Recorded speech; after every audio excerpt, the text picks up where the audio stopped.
મહેસાણા જિલ્લાના ખેરાલુ તાલુકાના મદ્રોપુર ગામે ગોગા મહારાજના મંદિરમાં તસ્કરો ત્રાટક્યા। તસ્કરોએ 1 કિલો ચાંદીના છત્ર તેમજ 22 મહિના અગાઉ જમીનમાંથી મળી આવેલ ગોગા મહારાજની મૂર્તિ જે લોકોના મત પ્રમાણે 800 ગ્રામ સોનાની હોવાનું જાણવા મળ્યું હતું તેમજ નાના ચાંદીના નાગોની ચોરી કરી હતી। ચોરીની જાણ પોલીસને કરવામાં આવી હતી। અગાઉ પણ આ જ મંદિરમાં બાઇક લઈ ચોરી કરવા આવેલા ચોરોને નજીકમાં રહેતા લોકોએ પકડી પોલીસને સોંપ્યા હતા।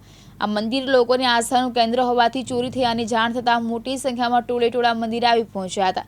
લોકોએ નરાધમો પર ફિટકાર વરસાવ્યા હતા ત્યારે પોલીસની નાઇટ પેટ્રોલિંગ પર અનેક સવાલો ઉઠી રહ્યા છે। શું નામ આપનું? બાબુજી વિરાજ। શું બનાવ બન્યો તમારે?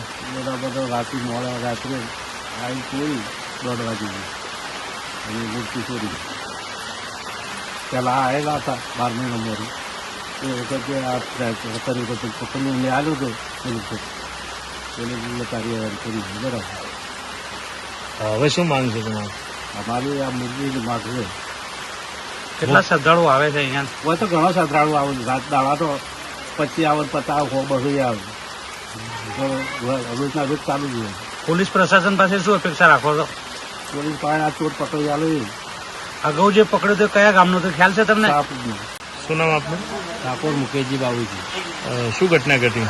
ઘટના ચોર આવ્યા અંદર પાછળની જારી કાપી અને અંદર મંદિરનું તાળું તોડીને અંદર મંદિરથી મૂર્તિ ચોરી કરી છે।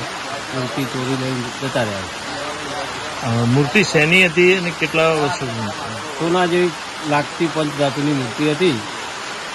22 મહિના થયા મૂર્તિને અને ચોર ચોરી કરી લઈ ગયા છે। એમાં 5 ચાંદીના નાગ હતા, 5 17 હતો અને 2 કાયણો હતા। કેટલું અંદાજે વજન હશે ચાંદીનું ને એનું? ચાંદીનું અંદાજ વજન હશે 1 કિલો જેવું હશે। આ વિશે પોલીસને જાણ કરી? આ વિશે પોલીસને જાણ કરી એફઆઈઆર ભરાઈ છે।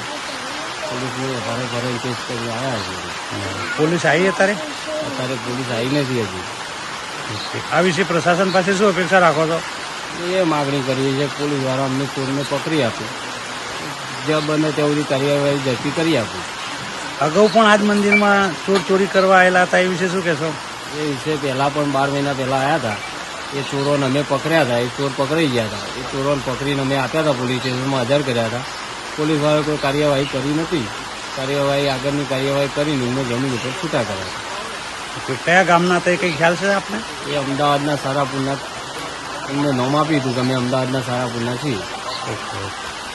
અનુપસિંહ ચાવડા સાથે કાલુ રમજાન, દિવ્યાંગ ન્યૂઝ, ખેરાલુ, મહેસાણા।